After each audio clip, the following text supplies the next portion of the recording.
बिस्मिल्लाहिर्रहमानिर्रहीम। इब्तिदा है रब्बे जलील के बाबरकत नाम से जो दिलों के भेद खूब जानता है। अस्सलाम वालेकुम डियर स्टूडेंट, उम्मीद करता हूँ सब लोग खैरियत से होंगे। जी माय डियर स्टूडेंट, हमारी जो डिस्कशन है वो chapter number 1 fundamentals of chemistry पे जारी है। और आज हम लोग जो डिस्कशन होगी हमारी, उसका जो टॉपिक होगा वो होगा एम्पिरिकल फार्मूला और मॉलिक्यूलर फार्मूला। जैसा कि पिछले लेक्चर में भी हम लोगों ने यही डिस्कस किया था। पिछले लेक्चर में हम लोगों ने जो है ना एम्पिरिकल फार्मूला और मॉलिक्यूलर फार्मूला को दोनों को अलग-अलग देखा था। लेकिन अब अक्सर औक़ात जो है ना एग्जाम में ये भी क्वेश्चन पूछ लिया जाता है, differentiate between empirical formula and molecular formula. ये आप लोगों की जो टेस्ट योरसेल्फ 1.4 है उसमें भी क्वेश्चन है कि how can you differentiate between empirical formula and molecular formula. तो अब आप लोगों को जो है ना दोनों के बारे में कंसेप्ट तो है, तो बस जस्ट दोनों को जो है ना साथ साथ लेके पहले दोनों को, जब भी अगर डिफरेंशिएट वाला क्वेश्चन आ जाएगा तो आप लोगों ने जो है ना दोनों चीज़ों की पहले डेफिनेशन लिखी। पहले तो दरम्यान में लाइन लगानी है, एक चीज़ इधर दूसरी इधर, उनके दरम्यान पहले डेफिनेशन, फिर दोनों की एग्जाम्पल। और इसी तरह जो उनके जो डिफरेंशिएट हैं वो एक दूसरे के साथ साथ पैरेलल साथ एक दूसरे के साथ लेकर चलने हैं। तो पहले दोनों को हम लोग जो है डिफाइन करेंगे। एम्पिरिकल फार्मूला को हम लोग इस तरह डिफाइन करेंगे, the formula which shows simplest whole number ratio. आप देखें ना यहाँ पे ये जो वर्ड है, simplest whole number ratio of atoms of each element present in a compound. अब वो ये कह रहा है कि वो फार्मूला जो हमें जो है simplest whole number ratio of atoms बताता है कि किसी भी कंपाउंड में जो एटम्स हैं उनकी जो सिंपलेस्ट होल रेशियो है वो क्या है, वो होता है हमारे पास है एम्पिरिकल फार्मूला।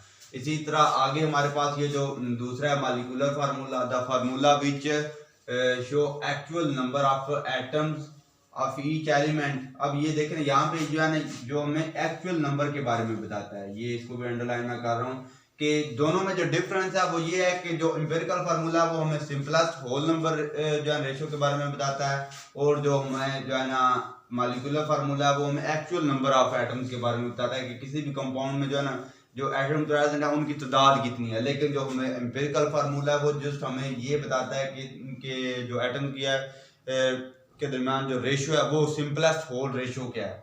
तो आगे जब हम लोग इनकी जो एग्जांपल डिस्कस करेंगे तो आप लोगों को जो है ना फर्दर जो है ना पता चल जाएगा। जिस तरह हमारे पास जो इथेन है उसका जो मॉलिक्यूलर फार्मूला हमारे पास होता है वो होता है C2 और H6। जी, जो इथेन का मॉलिक्यूलर फार्मूला है हमारे पास वो है C2H6 है। इसी तरह ब्यूटेन का हमारे पास होता है C4H10 होता है। और इसी तरह बेंजीन का जो हमारे पास होता है मॉलिक्यूलर फार्मूला C6H6 है। और जो ग्लूकोज का हमारे पास मॉलिक्यूलर फार्मूला होता है C6H12O6। अब आप लोग देख रहे हैं कि इनके सब के जो मॉलिक्यूलर फार्मूला है वो हमें ये बता रहा है कि जो हमारा ग्लूकोज कंपाउंड है, ग्लूकोज का मॉलिक्यूलर फार्मूला में ये बता रहा है कि उसमें जो है 6 कार्बन के एटम्स हैं, 12 एटम जो है वो हमारे पास हाइड्रोजन के हैं, 6 एटम जो हमारे पास हैं वो ऑक्सीजन के हैं। सिमिलर हमारे पास जो बेंजीन का फार्मूला है मॉलिक्यूलर फार्मूला में ये बता रहा है कि इसमें जो है 6 एटम जो कार्बन के हैं और 6 ही एटम हाइड्रोजन के हैं।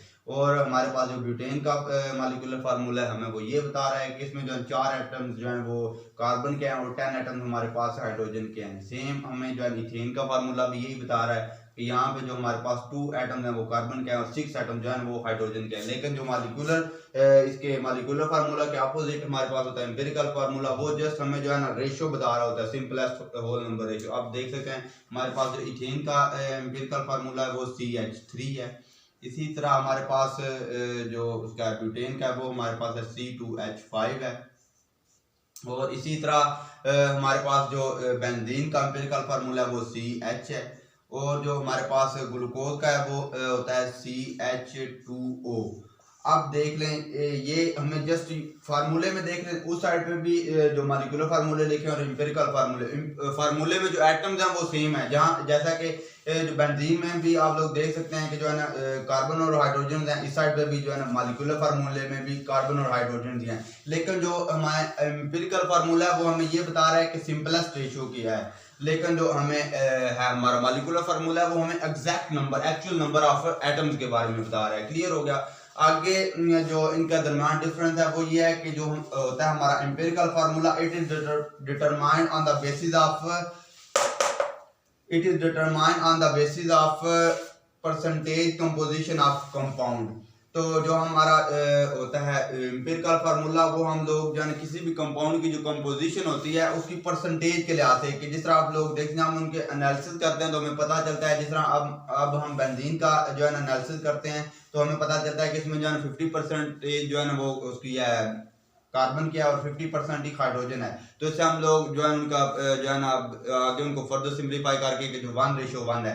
लेकिन जो हमारा मॉलिक्यूलर फार्मूला तो वो हम इस तरह से जो है डिटरमाइन कर, it is determined as molecular formula जो होता है उसको हम लोग इस तरह से डिटरमाइन कर सकते हैं n multiply by empirical formula. अब यहाँ पे ये जो n है ये हमारा जो है ना कोई नंबर भी हो सकता है, 1 भी हो सकता है, 2 भी हो सकता है, 3 भी हो सकता है, 4 भी हो सकता है, 5 भी हो सकता है, सो ऑन। अब देखें जिस तरह ये बेंजीन के केस में जो है ना ये नंबर हमारे पास होता है 6। अगर इसको जो है 6 के साथ मल्टीप्लाई करेंगे तो ये आ जाएगा C6H6, इसका जो है मॉलिक्यूलर फार्मूला आ जाता है। इसी तरह जो हमारे पास ये जो ग्लूकोज है उस केस में भी जो है ना ये 6 है, और जो है ना हमारे पास है ये इथेन के केस में ये नंबर जो है ना ये 2 है। अगर 2 के साथ मल्टीप्लाई करेंगे तो हमारे पास आ जाएगा C2H6 जी, ये इसका जो है ना मॉलिक्यूलर फार्मूला C2H6 आ जाएगा। तो जो मॉलिक्यूलर फार्मूला पहले हम लोगों ने एम्पिरिकल फार्मूला हम लोगों ने जो है डिटरमाइन करना होता है, वो हम डिटरमाइन करते हैं थ्रू जो है परसेंटेज कंपोजिशन के। किसी भी जब हम उनका एनालिसिस करते हैं कि इस कंपाउंड में जो है एटम्स की जो है ना कितनी परसेंटेज है, तो उससे आगे जो है फिर हम एम्पिरिकल फार्मूला फाइंड आउट करते हैं, और एम्पिरिकल फार्मूला को फिर हम लोग आगे जो है n के साथ मल्टीप्लाई करके उनका मॉलिक्यूलर फार्मूला फाइंड आउट कर सकते हैं। और जो हमारा मॉलिक्यूलर फार्मूला तो है ये जैसे हम लोग कोवलेंट कंपाउंड, जैसा कि आप लोगों को पता है कि जो कंपाउंड होते हैं वो आयनिक कंपाउंड भी होते हैं जिनमें आयनिक बॉन्ड होता है, और कोवलेंट कंपाउंड भी होते हैं जिनमें जो है ना एटम के दरमियान जो बॉन्डिंग होती है वो कोवलेंट होती है। तो जो मॉलिक्यूलर फार्मूला होता है वो हम जस्ट जो है ना कोवलेंट कंपाउंड्स के लिख सकते हैं, लेकिन जो हमारे पास होता है एम्पिरिकल फार्मूला ये बहुत हम लोग जो है आयनिक कंपाउंड्स के लिए भी लिख सकते हैं और कोवलेंट कंपाउंड्स के लिए भी लिख सकते हैं।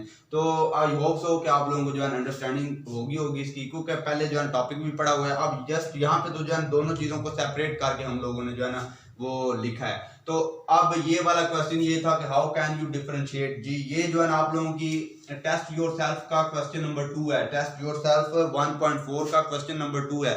तो वो जब आगे वाले लेक्चर में पढ़ाई जाएगी तो वहाँ पे जो है ना ये क्वेश्चन आप लोगों को दोबारा रिपीट नहीं करवाया जाएगा। तो क्योंकि इंपॉर्टेंट क्वेश्चन था तो इस वजह से मैंने सोचा कि जो है इसका अलग लेक्चर जो है ना आप लोगों को दे दिया जाए। जज़ाकल्लाह खैर।